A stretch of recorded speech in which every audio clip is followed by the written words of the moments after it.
బుడమేరు వరద ఆటో కార్మికుల పాలిట దుఃఖదాయినిగా మారిపోయింది. విజయవాడ నగరంలో భవానీపురం నుంచి, సింగనగర్ నుంచి, రాజరాజపేట నుంచి, కండ్రిక నుంచి, రాజీవ్నగర్ తదితర వరద ముంపు ప్రాంతాలలో 4,000కు పైగా ఆటోలు మునిగిపోయినటువంటి నేపథ్యం. కాబట్టి మునిగిపోయిన ఆటోలకి ప్రభుత్వం కేవలం 10,000 రూపాయల పరిహారాన్ని ప్రకటించింది. 10,000 రూపాయల పరిహారం సరిపోతుందా?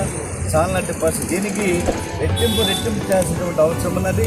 నిన్న సాయంత్రం రాష్ట్ర ముఖ్యమంత్రి గారిని, సిపిఐ రాష్ట్ర నాయకత్వం రామకృష్ణ గారితో కలిసి మేమందరం కూడా వినతి పత్రాన్ని సమర్పించడం జరిగింది ఇంత సమస్యల మీద.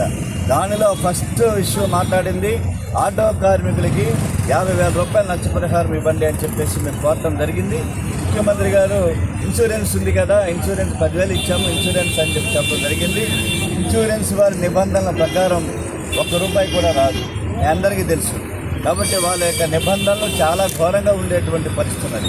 కాబట్టి వాడు స్పాట్లో మునిగిపోయిన ఆటో ఫోటో కావాలి, ఇవన్నీ చాలా భయంకరమైనటువంటి పరిస్థితి. అందువల్ల అలా కాదు, కనీసం ఒక 40,000 రూపాయలన్నా ఇవ్వమని చెప్పి కూడా అడిగాము.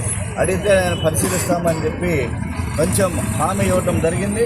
కాబట్టి ఆటో కార్మికుల సమస్యలపైన ప్రధానంగా ఇవాళ ఆటో బయటికి రావాలి అంటే మెకానిక్లు కానీ లేదా వీరంతా కానీ బేషరతుగా కనీసం 25,000 నుంచి 50,000 రూపాయలు లేనిదే ఇవాళ ఆటో బయటికి రాకుండా మునిగిపోయినటువంటి ఆటో.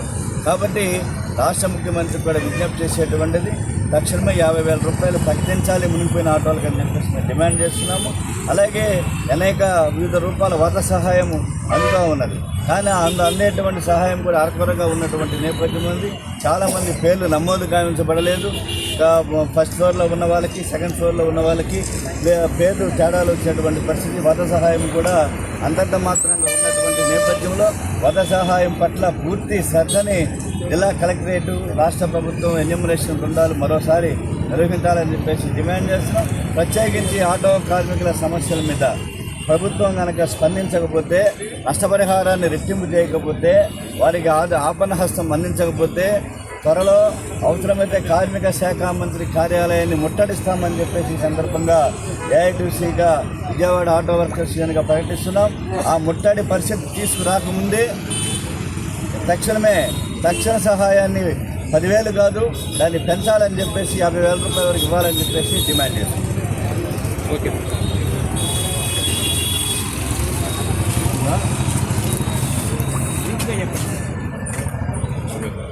ఈరోజు ఏఐటీసీ అనుబంధ ఆటో వర్కర్స్ యూనియన్ ఆధ్వర్యంలో ఆటో కార్మికులు ధర్నా కార్యక్రమం నిర్వహిస్తూ ఉన్నారు. దీనికి ప్రధానమైన కారణం ఇటీవల వచ్చినటువంటి బుడమేరు వరదల్లో మునిగిపోయినటువంటి ఆటోలకి నష్టపరిహారము ఇవ్వలేదనేటటువంటి అంశం. అది అరాకొరగా ఇచ్చారు. దాన్ని సంతృప్తికరమైనటువంటి ఆటో కార్మికుడికి జరిగిన నష్టంలో 10% కూడా దాన్ని కూర్చలేనటువంటి పరిస్థితి ఉన్నది. అందుకని అదే కాకుండా ఈ 10,000 అనేటటువంటిది కూడా ఆ ఇళ్ళు కన్నా మొదటి ఫ్లోర్లో కానీ మునిగిపోయి ఆ మొదటి ఫ్లోర్లో కానీ ఆటో కార్మికుడు ఉంటే అతనికి ఇవ్వట్లేదు. ఏది కుటుంబంలో ఒకరికి మాత్రమే ఏదో ఒక రూపంలో నష్టపరిహారం ఇచ్చేటటువంటి ఒక సిస్టాన్ని తీసుకొచ్చారు. ఆ పేద కుటుంబంలో ఇల్లు మునిగిపోయి నష్టపోయారు, ఆటోలు పోయి నష్టపోయారు, సామాన్లు పోయి నష్టపోయారు, అన్ని విధాలా నష్టపోయారు. ఈ నష్టపోయినటువంటి దానికి ఏదో ఒకటే వర్తించే విధంగా జరగటం అనేటటువంటిది దుర్మార్గమైనటువంటి చర్య. అదేవిధంగా ఈరోజు వారికి 50,000 నష్టపరిహారం ఇవ్వాలనేటటువంటి ఒక ప్రాథమికమైనటువంటి డిమాండ్ చేస్తున్నాం. అదేవిధంగా పనికిరానటువంటి ఆటోలు ఏవైతున్నాయో 0 వడ్డీతో బ్యాంకుల ద్వారా రుణాలు ఇప్పించి కొత్త ఆటోను కొనుగోలు చేసేటటువంటి ఇది కూడా చేయాలి. అదేవిధంగా ఇన్సూరెన్స్ మీదకి నెట్టేస్తూ ఉన్నారు.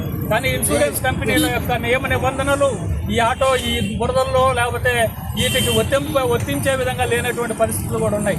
అందుకని ఈరోజు ఆ విధమైనటువంటి ఎవరి మీద ఒకరి మీద నెట్టేటటువంటి కార్యక్రమం కాకుండా నష్టపోయినటువంటి కార్మికులకి తప్పకుండా చేయాలనేటటువంటి డిమాండ్ ఒకటి.